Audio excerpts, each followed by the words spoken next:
Hello there, my very good friends. On today's wrestling news, Malakai Black may finally be done with AEW. JoJo Offerman looks set to work more with All Elite Wrestling. Is Tony Schiavone in a spot of bother? And more Hulk Hogan nonsense. I'm Adam Wilborn. It's all nonsense. Yeah, it is. Every single part of it. And this is the news. Okay, let's talk about Malakai Black.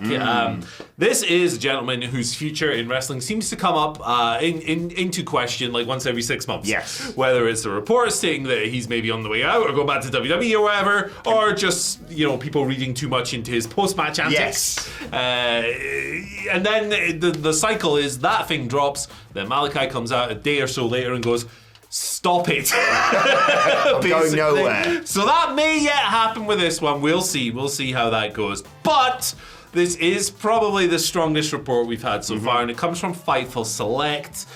People within AEW that Fightful have spoken to are of the belief that Malakai is finishing up with AEW, or he may have already done so. There is no guarantee or clarification that he will appear on TV again. There's no definitive word that his contract is up or anything like that as of yet, or if an option on his contract has been declined, because the word on the street is that his contract was up in 2024, but he had an option, Tony Khan and AEW had an option to extend that to 2027. Oof. So, if he wanted to, he could just go, ha-ha! Yeah. I've extended you, Chief. Got you for 3 more years. Now, Malakai is still listed on the website, but he hasn't, he's not exactly been burning through the matches as of late in AEW, let's say. And on this week's episode of Dynamite as well, it was quite telling after Will Ospreay wrestled Buddy Matthews. Will Ospreay was like, Buddy, you are good. Yeah, you do not need to be in anyone's shadow. You do not need to be in a stable. He didn't explicitly say that. You don't need no man. Yeah, you don't need no mal. And it was basically encouraging him to go on his own, basically. And he did say, like, if you need a tag partner, I'm here for you, brother. That's Will Ospreay's accent, obviously. Yes. Loves a Hulk Hogan impression. He does. That's how he speaks exclusively. It's brother, brother, yeah. Brother, yeah, it makes sense. So there you are.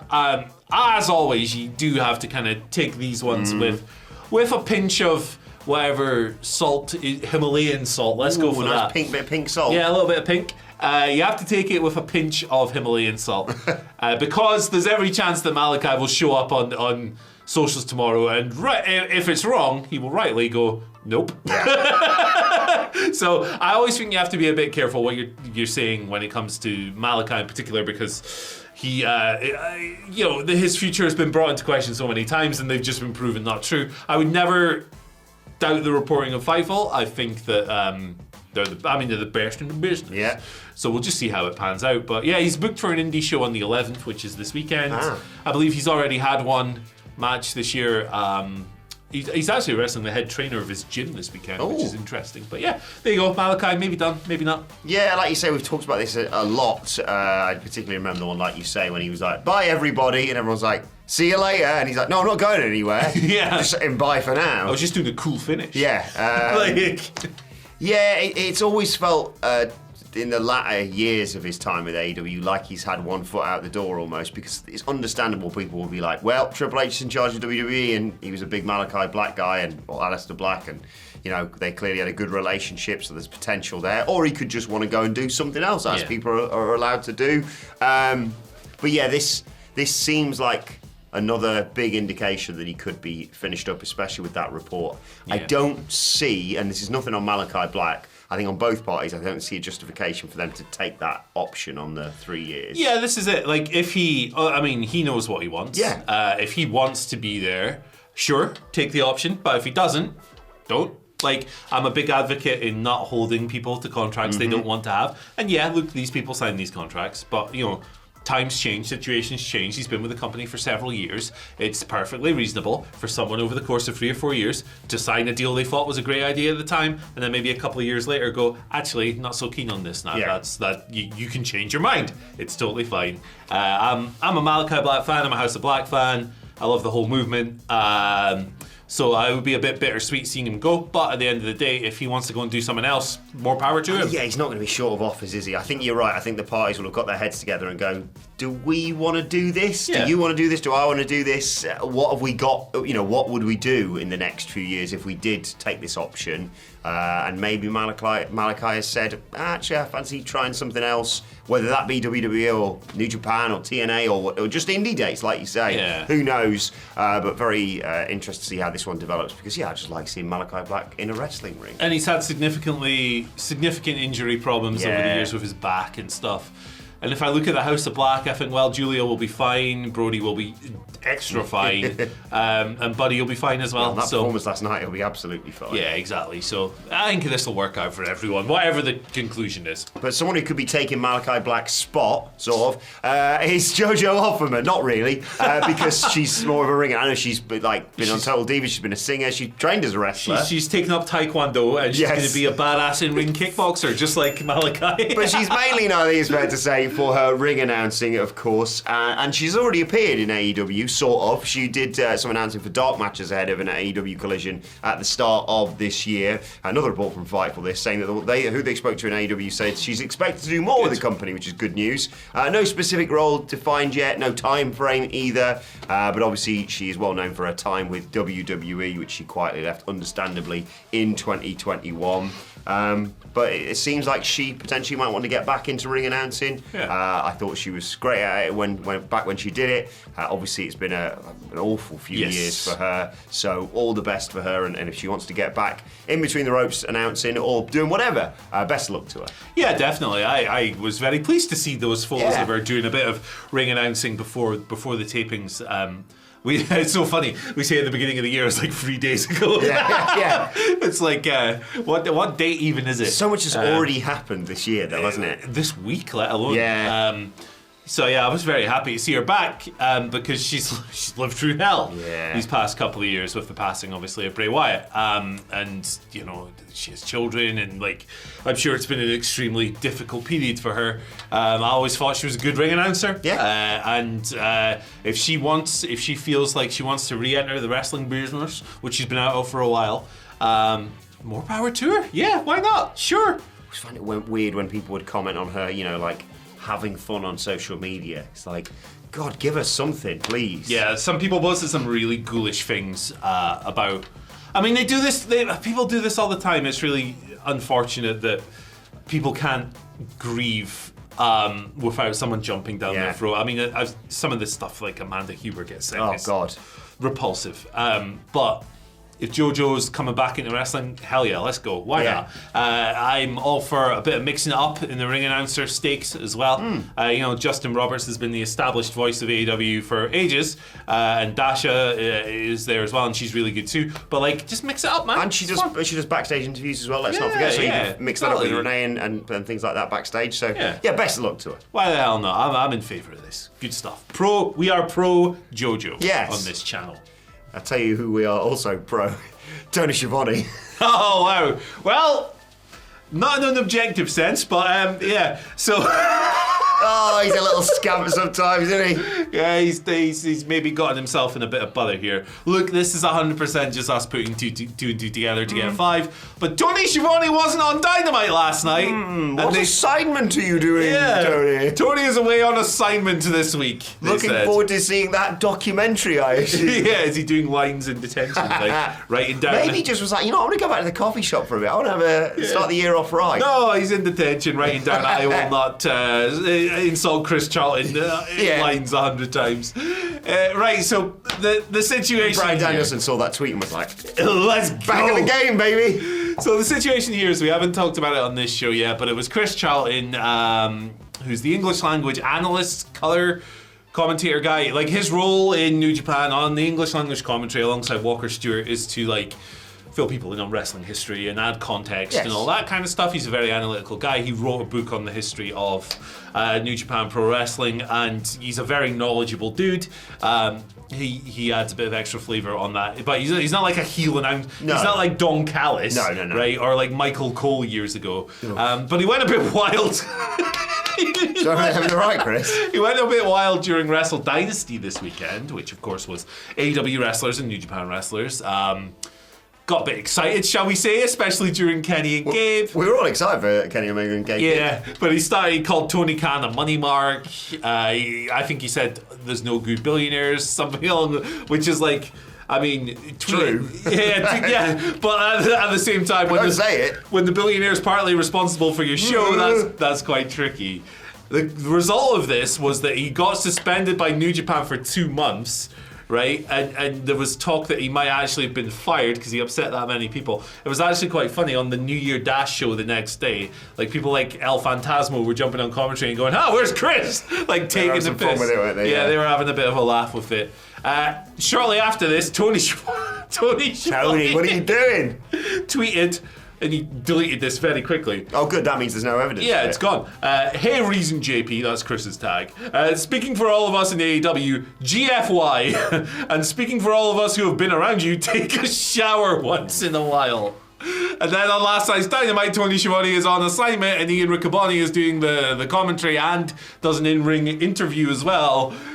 Interesting stuff. I wonder if this is maybe a consequence of that. Look, it might be nothing, but come on. You sense it's a slap on the wrist for Tony Schiavone. Nice to see him getting Chris Jericho's GFY catchphrase over, though. Yes, finally someone did it. Died on its arse the week it launched, and then John Moxley just said the words on the same show. But I'd keep this going. I'd have Riccoboni shoot on Tony Schiavone next week. And then someone else, like Danny Magic.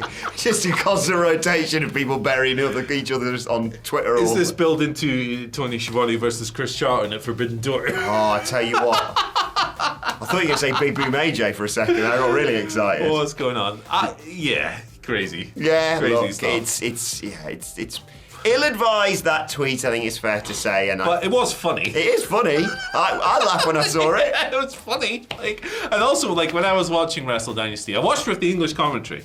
I think Walker does a tremendous job. He is a friend of the channel. I think he watches us. Thank you, Walker. Big legend. He's doing a great job. Yeah. And I say he's really tall. He's a really tall man.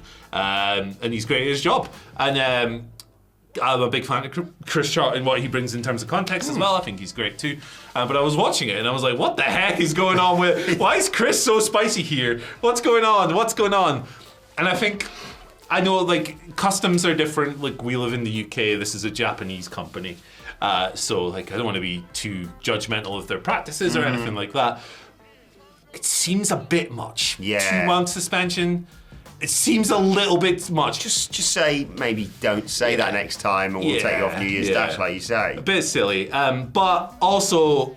probably shouldn't have said those things. Like I said, it's not like he's a heel announcer, right? No, he's no, not, exactly. He's not trying to get heat or anything like that. It's Chris Charlton, he's a context guy. He's an analyst. He's not bloody Jesse Ventura or Bobby Heenan or even Corey Graves. He's not sitting there shooting all the time. So yeah, I mean, look, what this is a series of very silly things that have culminated in a really silly situation. Yeah, it's going to all blow over very soon, hopefully. I hope nothing serious happens to any of the people involved, obviously. It feels like it's just a slap on the wrist for both men. One's just a way harder slap than the other. Absolutely. But I do think I'd rather people say anything about me on social media, GFY, you lanky, specky, ginger twat, any of that sort of thing. Go have a shower. It really is cutting, isn't it? Yeah. Ooh. That's a bit personal, perhaps. Yes. a bit personal. But we will not be seeing Tony Schiavone on our screens for a while, and someone we haven't seen on our screens for a long while now is Mark Henry, former AEW personnel, of course. Do you know what he's up to? He's going on tour with me, apparently. Yes! Well, mainly he's going on tour with the brilliant Sweet Chin Disco. If you were lucky enough to join us across All In weekend last year, there was a little AEW show. We did our live show, of course, and there was the amazing Sweet Chin Disco. Swerve showed up, Prince Nana showed up, Mercedes Moné showed up. The list goes on and on and on. It was an amazing night, and Sweet Chin Disco is going on tour in March with Mark Henry doing DJ, which is going to be absolutely incredible. If you've seen any clips of him doing that already online, he is amazing. It is one hell of a night. We'll stick a link to the tickets in the description below. I'm going to be there as well. Me and Mark Henry are going to become best friends. Hell yeah, why not? Opening for Mark Henry. Yeah. Who'd have thought? Can I have a go, Mark? Yeah. No, apparently not. Yeah. He's going to hit me with the world's strongest slam every single night, guaranteed. And then the final show, he's going to gift you a salmon jacket. Maybe. Yeah. Oh. It's like when the golfers win that. Oh, I need to talk to Sam, who's organised Sweet Chin Disco, about getting me a salmon jacket. Yes, you do. But yeah, join us for that. Link in the description. But should we talk more about Hulk Hogan, Andy Murray? I'd rather not, but Well, yes. we have to. It's the final story for today. A brief history of Hulk Hogan of this week. He came out to basically say, what you going to do when Raw and Netflix run was wild on you? And by the way, drink my terrible beer. And he got booed out of the goddamn building on Raw's Netflix debut. Andy hilariously reported yesterday that he was surprised and disappointed, but hey, everyone's talking about him, so that's a good thing, guys. Bollocks. But another report from Fightful here saying people backstage kind of saw this one coming, and he brushed it off apparently backstage. I'm sure he took it absolutely really well. It was believed it was due to politics, no surprise there. Some people online suggested he'd come out as NWO Hogan and lean into it, but one source within WWE said that certainly wouldn't have been the original plan. We're trying to sell beer, not get a 7-year-old over any way we can. Another 7-year-old. or a 7-year-old, either or. Anyway, that source also believed that WWE may well consider the context in which Hogan's used going forward, which is something we've said for since WrestleMania. What was it, 37? Yeah. Pretty much. 35, actually. Yeah. Yeah. Oh, sorry. Yeah. Yeah. God, I forgot about 35. Alexa Bliss introducing the Hulkster. Speaking of spicy tweets, did you see Titus O'Neil's reply yesterday? I did not. I will show you that afterwards. Go and search it out, Top Boy Titus O'Neil. Yes. Yeah, as I said, many people thought that reaction could be a possibility, so they considering the way they use him going forward. Obviously, he was splashed all over the Saturday Night's main event promotion, so we'll see how that one goes. And with regards to his beer, because I know you're really worried about that, Andy. The Real American Beer, the partnership, obviously they're on the ring thing as well. The ring, that's what it's called. The partnership is not expected to end. However, one person in WWE did indicate to Fightful that they might use a different, more modern WWE talent or a legend to help endorse the product, so they basically don't have to have Hogan on their screens as much. Yeah, interesting, isn't it?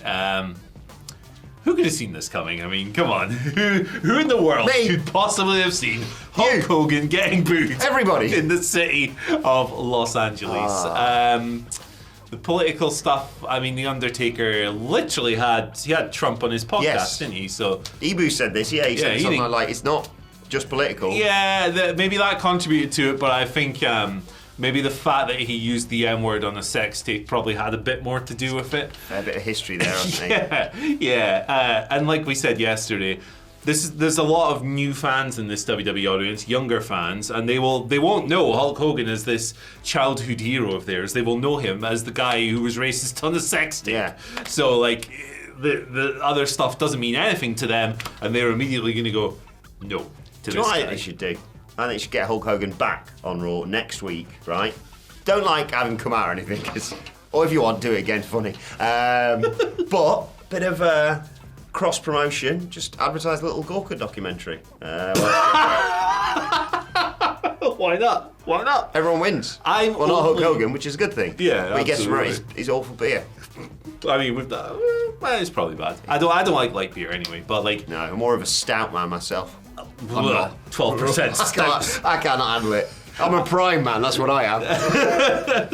Prime and apple sours for me, please. Mix the two, you've got a WrestleMania cocktail. I only want to see Hulk Hogan back on WWE television if it involves Rikishi in a parking lot. Or The Undertaker in the top of a Hell in a Cell. Yeah. Or Bronson Reed in a tsunami.